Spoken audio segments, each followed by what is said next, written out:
நாளும் சங்கம வானொலிக்கூடாக வார்த்தையின் வெளிச்சத்தின் பகுதியில் உங்களை நான் வாழ்த்தி வரவேற்கிறேன். வெளிச்சத்திற்கான ஆவலாயிருக்கிறோம் ஐயா, எடுத்து வாருங்கள். ஆமென். ஜெபம் செய்வோம். அன்பான பரலோக தகப்பனே சுவாமி, இந்த நித்திய வெளிச்ச நிகழ்ச்சியில் ஒரு செய்தியை கொடுக்க அழைத்தவர் நீர், நடப்பித்தவர் நீர். இந்த செய்தியை நீர் ஆசீர்வதித்து தந்துள்ள வேண்டுமாக ஜெபிக்கிறேன். இந்த வார்த்தைகள் உலகமெங்கும் நாங்கள் விதைக்கிறோம். நீரான உண்மையான தெய்வம் என்று கண்டு கொள்ளவும், இருளான வாழ்க்கையிலிருந்து வெளிச்சத்துக்கு கொண்டு வரவும் நீ கிருபை செய்ய வேண்டுமாக ஜெபிக்கிறேன் சுவாமி. இந்த செய்தியை கொடுக்க தந்த சங்கம வானொலியை நிறைவேறுகிறோம். தேவன் சங்கம வானொலியை ஆசீர்வதித்து கேட்பதையும் ஆசீர்வதித்து வழிநடத்த வேண்டுமாக எல்லாம் வல்ல இயேசு கிறிஸ்துவின் அதிகாரமுள்ள நாமத்தாலே ஜெபிக்கிறேன் பரமபிதாவே, ஆமென். இன்றைய நாளிலே என்னுடைய செய்தியின் தலைப்பு அழுதிடும் பெண்களை விசாரித்திடும் தேவன். அழுதிடும் பெண்களை விசாரித்திடும் தேவன். இந்த வேதாமத்திலே மகதனா மரியாள், மரியாள் மார்த்தாள், பேர் சொல்லப்படாத ஸ்திரீ, ஒரு சமாரிய ஸ்திரீ, ஒரு பிரஜாதி பெண், இப்படியே சொல்லிக் கொண்டு போனால் செய்தி கேட்க மாட்டீர்கள். அநேக பேர். இங்கே தேவகுமார் இந்த பூமிக்கு ரட்சிக்கவே வந்தார்.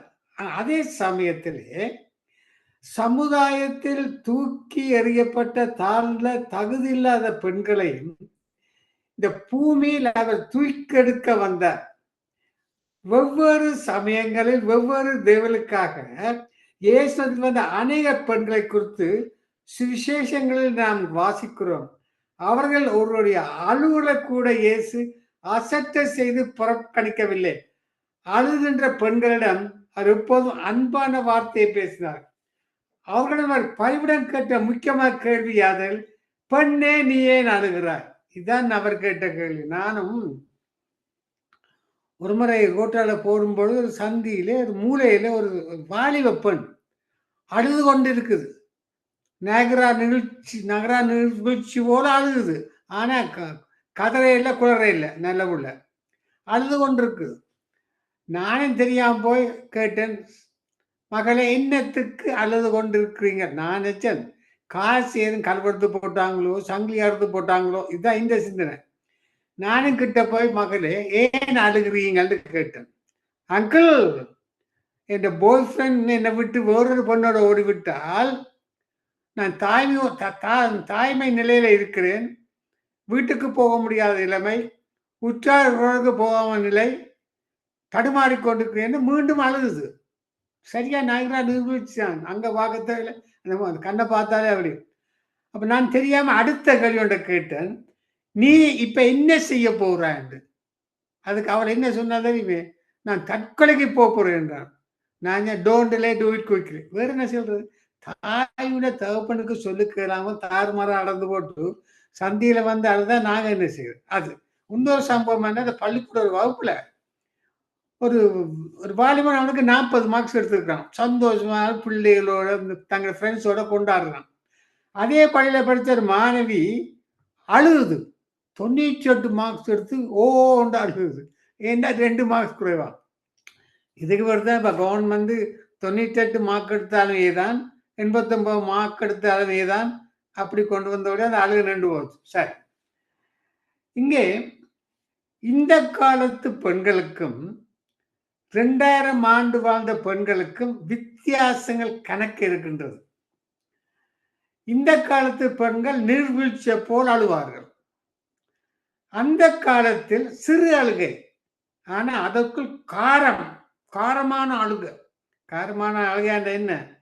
சாப்பாடு காரம் இல்லை, உள்ள உருகி மனதுருகி உண்மையோடும் முத்தமத்தோடும் வாஞ்சியா கேட்பார்கள். என்ன அப்ப அண்ணால் ஆகார சொல்லலாம்.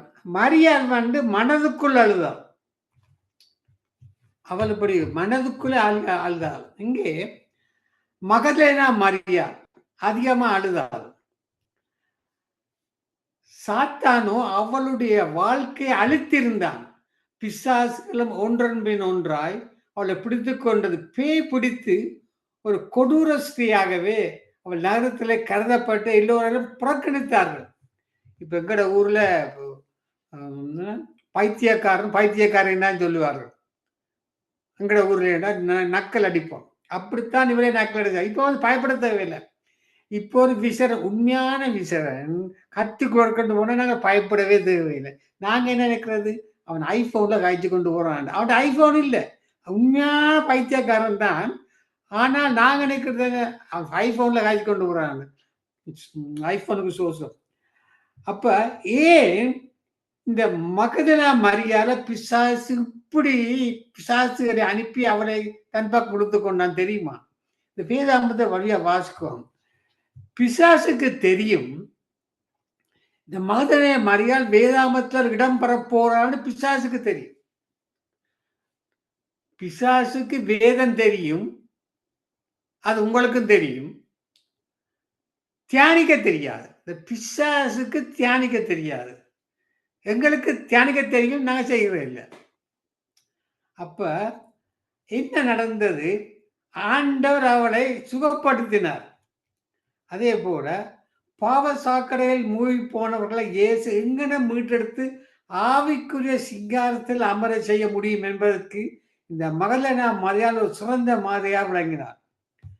இரண்டாவது மரியாள் மார்த்தா. இந்த ரெண்டும் அழுகுணிகள் தான்.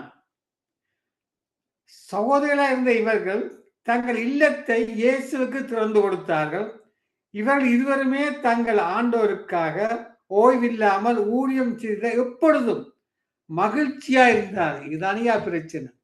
மகிழ்ச்சியா இருந்தா சத்துரு கொண்டு வந்து போட்டுருவோம். கவனமா இருக்கும். மகிழ்ச்சியா இருக்கிறோம், ஆவியில மகிழ்ச்சியா இருக்கும். தொல்லிக்குரிய மகிழ்ச்சியா இருக்கும் பொழுது பிசாசு என்ன குண்ட போட்டான்? லாசரும் எடுத்து போனான். சந்தோஷமா இருந்தவே இல்லையே, லாசரும் மண்டையை போட்டுட்டான். இப்ப டெலிகிராம் போது இயேசு இருக்கு என்ன, லாசர் மறுத்து விட்டா நொடியா வாங்கணும் டெலிகிராம் அடிச்சிருக்கணும். ஆனால் டெலிகிராம் அடிச்சு இயேசு வீட்டுக்கு செல்ல தாமதித்தார். ஏன் தாமதித்தார்? இதுல ஒரு ஆழ்மான சத்தியம் இருக்கு.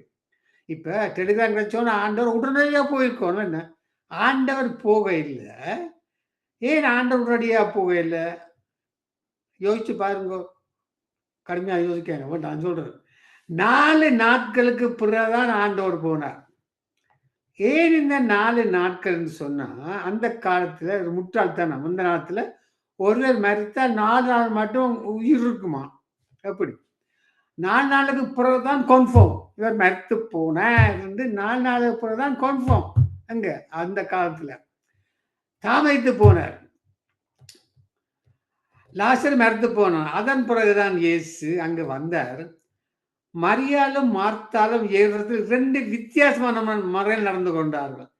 இயேசுவின் தாமதத்தை ஒருவர் கசந்த உள்ளத்தோடு குறை கூறினால், அவள் சகோதரியோ தன் கசப்பை தனக்குள் வைத்துக் கொண்டு அமைதியாக இருந்து விட்டாள். இதுதான் இந்த பெண்களுடைய ட்ரிக்ஸ். இருப்பினும் இயேசுவோ அவர்களுடைய துக்கங்களை புரிந்து கொண்டார். அவர்களுக்காக அவர் பரிதபித்து மாத்திரமல்லாமல் அழுதார். வேதம் சொல்லுது. அவருடைய குறைகூறுதலையும் கசப்பையும் மன்னித்து விட்டு அவர்கள் சகோதரங்க மரணத்திலிருந்து உயிர்த்தெழும்படி செய்தார். இப்ப லாசர் உயிர்த்தெழுந்தா அப்புறம் விட்டாங்களா? அவனை கொல்ல சாதி செய்தாங்க. எப்படி எங்களுடைய ஆக்கள், அந்த காலத்தாக எங்களுடைய ஆக்கள் தான். அந்த சகோதரிகளோ இயேசுவின் சுகத்தை மாத்திரம் எதிர்பார்த்தார். ஆனால் அவரோ அவளுக்கு ஒரு உயிர்த்தெழுதை தந்துடுறார். இப்பொழுது அவருடைய அழுகை சந்தோஷமாக மாறியது. இயேசு நேற்றும் இன்றும் என்றும் மாறாதவராய் இருக்கிறார். ஆம், நாம் கேட்பதற்கும் அல்லது நினைப்பதற்கு மேலாகவே அவர் நமக்கு செய்ய முடியும். இன்று ஸ்ரீகளுக்காக அவர் அழுது பின்பு கண்ணீரை துடைக்கிறார். இந்த வேதாந்தத்தை நாங்கள் சொல்லும் பொழுது, வசனம் சொல்லும் பொழுது மிக ஆறுதலாகவே தெளிவாக சொல்ல வேண்டும். என்னன்னு சொன்னா, ஜெர்மனில இருந்து ஒரு அழைத்திருந்தேன் செய்தி கொடுக்க. ஜெர்மன் நாட்டில இருந்து முதல் தடையா வந்தார். அவர் செய்தி கொடுக்க விட்டு அவர் செய்தி கொடுக்கிறா பாட்டு பாடுறான்னு தெரியல. அவ்வளவு பாட்டு படுக்கிற மாதிரி செய்தி கொடுத்தார். அவர் கடைசி விளக்கத்தை சொன்னேன், இனிமேல் செய்தி கொடுக்க முடியாது, 6 ஆண்டா வாங்குவோம். சரி,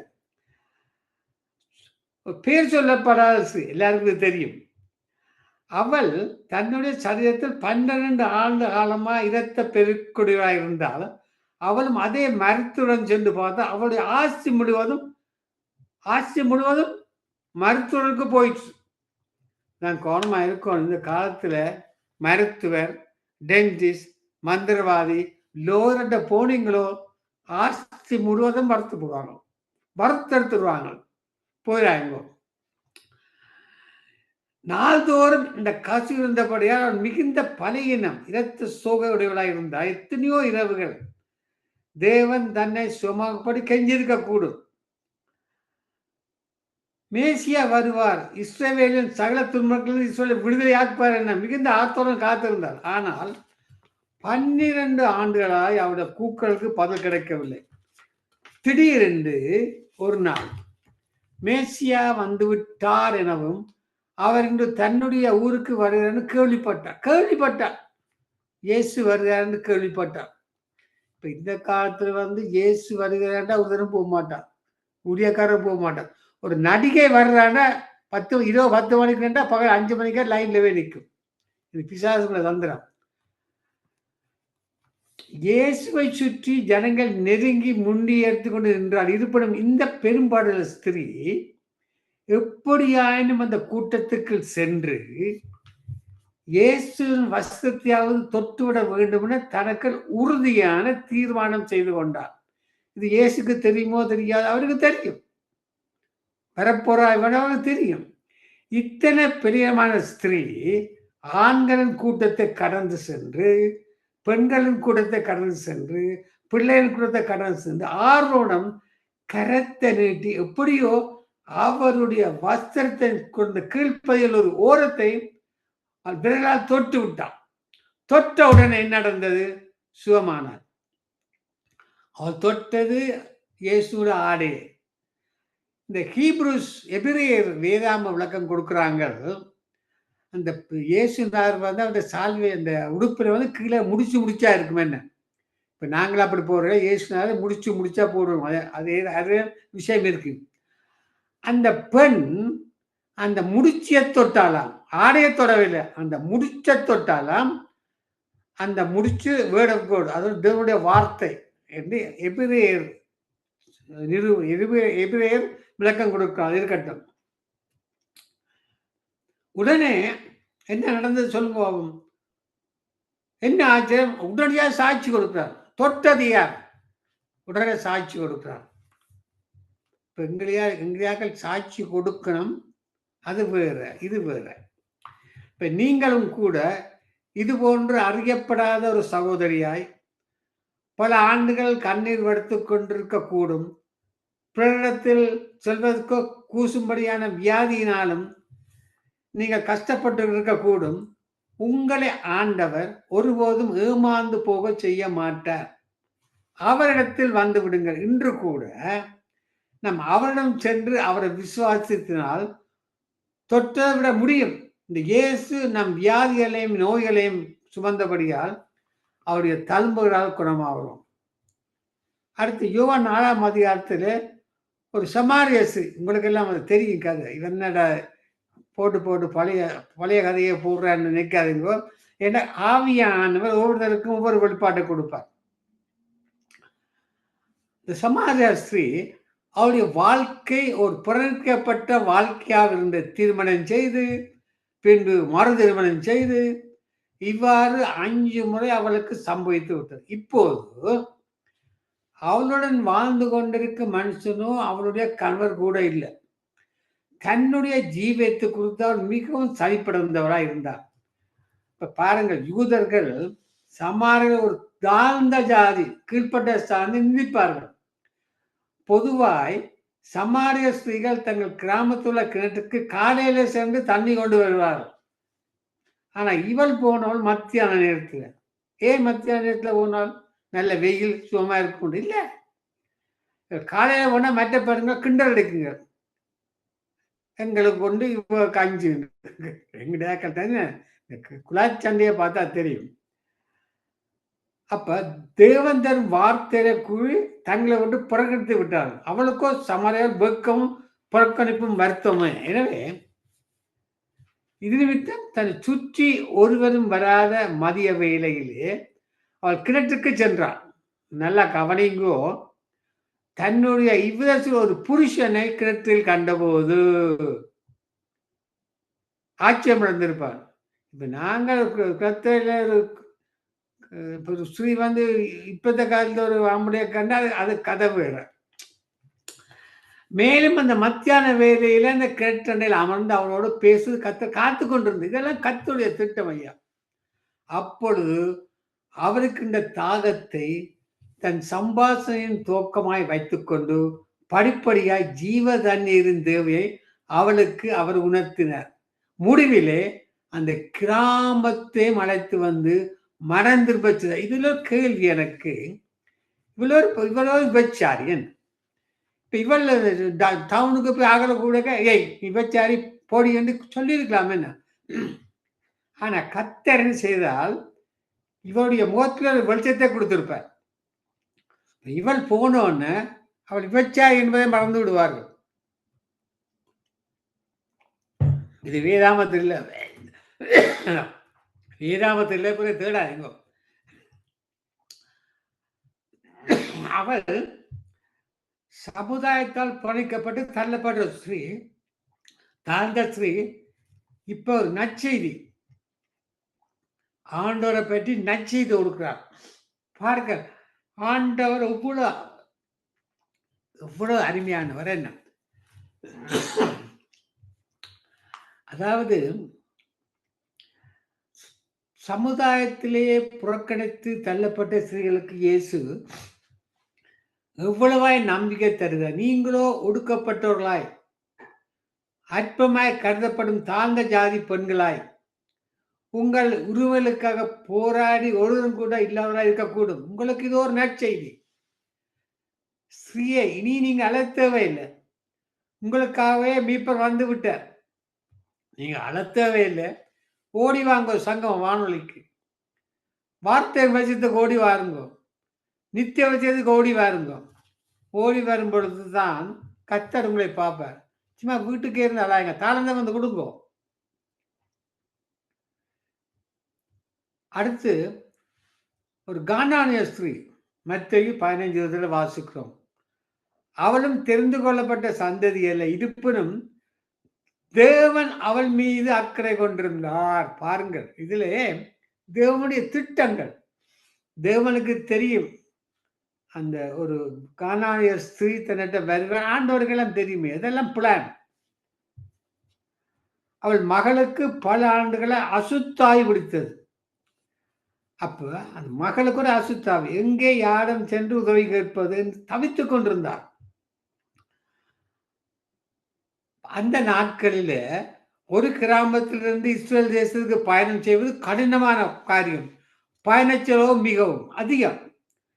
அவள் இஸ்ரேல் பெண்மணி அல்ல. ஆகவே அவள் கூறுவதை இயேசு கேட்பாரா, உதவி செய்வாரா என்பதை அவன் அறியாது தேர்த்திருந்தார்.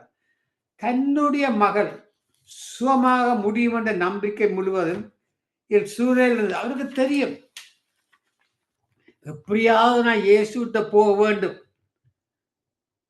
தற்செயலாக அவர் அழகில்லாமல் இருந்தால், மூலவே மேக்கப் பண்ணி கொண்டு போயிருந்தால் சீடர்கள் டார்லிங் கம்மியா இயேசுவை பார்க்க வந்தீங்கன்னு சொல்லியிருக்கோம். அது என்னுடைய கருத்து, என்னுடைய சிந்தனை.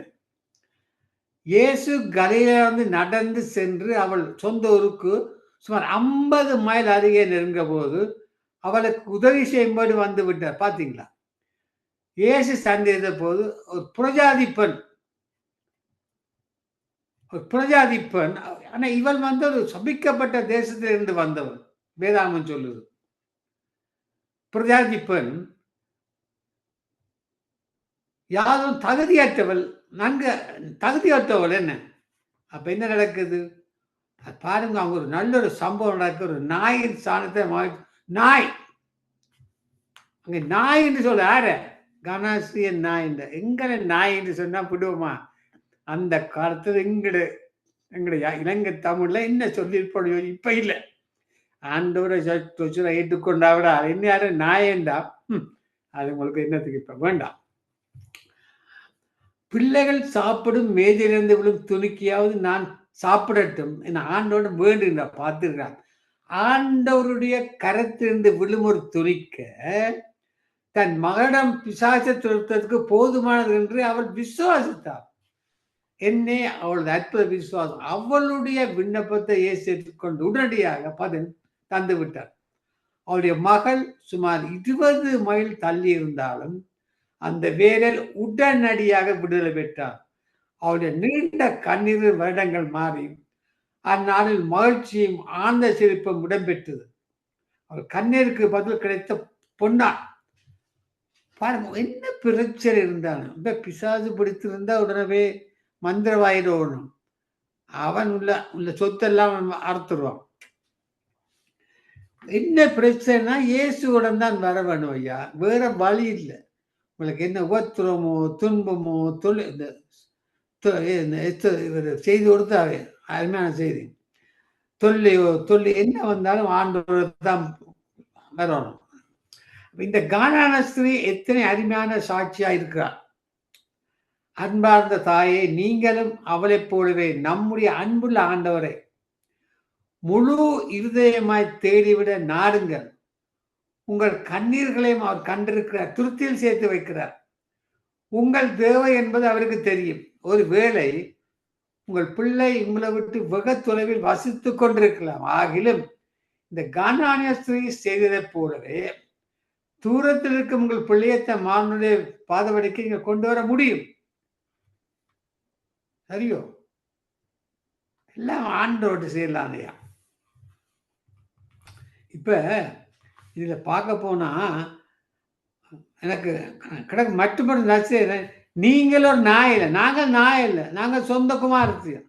பெண்கள் யாரும் நாயின்னு சொன்னால் நாயின்னு சொன்ன சொல்லட்டும். நாங்கள் ராஜாக்கள், பிரபுக்கள். என்ன அதுபடியே கவலைப்படக்கூடாது. அடுத்தது விபச்சாரத்தில் பிடிக்கப்பட்டு அழுது கொண்டு வேணும். இது அடுத்தொரு பிரச்சனை என்றால், இந்த விபச்சாரத்தில் பிடிப்பட்ட பொண்ணு கொண்டு வந்தால் அவளை சேர்ந்த ஆட்கள் வரையில்லை. ஏன்னா அவன் அந்த கூட்டத்தோடு நிற்கணும். சரி, யூத பிரமாணத்தின்படி அவள் கல்லெறிந்து கொள்ளப்பட தகுதியாக இருந்தாள். இந்த பிரமாணம் என்றால் கல்லெறிந்து கொள்ள வேணும். ஆகவே போதோருக்கெல்லாம் தலைமை போகிற ஆண்டவரை நிகழ்ச்சியின் மூலமாய் எப்படியும் சிக்க வைத்து விட என்ற நோக்கத்தில் அவனுக்கு ஆண்டவரை மாட்டி விடுறதுக்கு எங்களோட ஸ்ரீலங்கா டெக்னிக் தான் அவனை கொண்டு வந்தார். அவன் விடுதலை செய்தால் நியாயப்பிரமாணத்தை அவமதிக்கிறார். நல்லா யோசிக்க வேணும். யூத பிரமாணத்தின்படி கல்லெறிஞ்சு கொல்லணும். எல்லாம் கல்லோட நிற்கணும். வேற அவன் வீட்டை போன வாக்களும் கூட கல்லோடு நிற்கணும். அப்ப யூத பிரமாணத்தின்படி கல்லிருந்து கொள்ளணும். எரியாட்டி நியாய பிரமாணத்தை அவமதிக்கிறார் என்ற ஒரு குற்றச்சாட்டை கொண்டு வருவாங்க. என்ன கொண்டு வர முடியும்? பாருங்கள், மனதுர்க்கத்தை பிரதிபலிக்கிற அவருடைய குணாசியத்தை களங்கப்படுத்த முடியும். அந்த சூழ்நிலையில் எவ்வளையும் தப்ப முடியாது. இது நிலையா இருந்தது. தலை என்று சொன்னால் அவர்கள் ஜெயிப்பார்கள், வாள் என்று சொன்னால் தோற்று போவார். அவர் என்ன சொன்னார்? உங்களில் பாவம் இல்லாதவன் முதலிலே கல்லெறிய கடவன். இதுதான் அவர் சொன்ன வார்த்தை ஐயா. பாவம் இல்லாத கல்லறி செய்ய கடவன் உண்டா? அதுல அந்த அவன் வீட்டை போனவெல்லாம் அந்த சுத்தி நிற்கணும். கனவே அவன் இப்ப கல்லோட நிற்கணும். எரியலாமோ? எரியலாம். அவன் அந்த வீட்டை போயிருக்கணும். பாவம். அப்ப முதலாவது கல்லறிய கடவுள் சொல்லும்போது அவருடைய வார்த்தை இந்த பாவம் செய்தவர்களுடைய காதுக்குள்ளால போய், இருதயத்துக்கால போய், நரம்புகளெல்லாம் போய் சிந்தனை மண்டலத்துக்கு போகும். வார்த்தை உங்கள் எழுதிய கல்லறிய கடவுள் வார்த்தை சொன்னோன்னா, இந்த பாவம் செய்தவர்கள் என்ன காதால கேட்டு உள்ளுக்கு போய், குடலுக்கு போய், நரம்புக்கு போய், ரத்தத்துக்கு போய், மண்டையில போய் அடிக்கும். மண்டலவே அடிச்சோன்னா என்ன நடக்கும்? கல்லெல்லாம் வச்சிருக்கிற கையில அந்த ரத்தம் கைக்கு வேறு ரத்தம் சோர்ந்து போகும். தான் ஆட்டோமேட்டிக்கா சோர்ந்து போகும். கல்லுக்கு கீழே விழுந்து அவள் தப்பித்தாள். காரணம் என்ன? கர்த்தருடைய திட்டங்களே அவர் மனதுருக்கம் உள்ளது. கம்பாஷன், மனதுக்குள்ள தேவனையா நேரம் என்ன ஒன்று ஒரு நிமிஷம் இருக்கு. ஓ நான் அடிச்சு கொண்டு போறோம். சரி, நான் ஜோம் பண்ணணும். நேரம் கடந்து விட்டது. நேரத்தை கவனிக்காம ஞாபகத்தோட ஜோம் பண்ணுவோமா? அன்பான பரலோக தகப்பனே சுவாமி, இந்த சங்கம வானுலகத்திலே அழுதிடும் பெண்களை விசாரித்திடும் தேவனுடைய தலைப்பிலே கத்தாவே, வேதாகமத்தில் இருந்த பெண்களை மகதனாய் மரியாள், மரியாள் மார்த்தாள், பெயர் சொல்லப்பட ஸ்ரீ, சமாரிய ஸ்ரீ, பிரஜாதி பெண், இந்த பெண்கள் கூடாக உங்களுடைய வார்த்தையினூட அந்த வார்த்தை கொடுக்கணும் சுவாமி. இந்த வார்த்தை கேட்ட ஒவ்வொரு பிள்ளைகளும் யார் யார் வேதனையோடு புறஜாதியாய் தள்ளப்பட்ட பெண்களாய் இருந்தாலும் சுவாமி, உம்முடன் வரும்பொழுது நீ பெரிய அற்புதம் செய்கிற தேவனா இருக்கு சுவாமி. அந்த கிருபை தொடர்ந்து சுவாமி. இந்த நிகழ்ச்சி தொடர்ந்து வர நிகழ்ச்சி நீர் ஆசீர்வாதித்து வழிநடத்த உண்டு. எல்லாம் இல்ல இயேசு கிறிஸ்துவின் அதிகாரம் நாமத்தாலே ஜெபிக்கிறேன் பரமபிதாவே. ஆமேன், ஆமேன், ஆமேன்.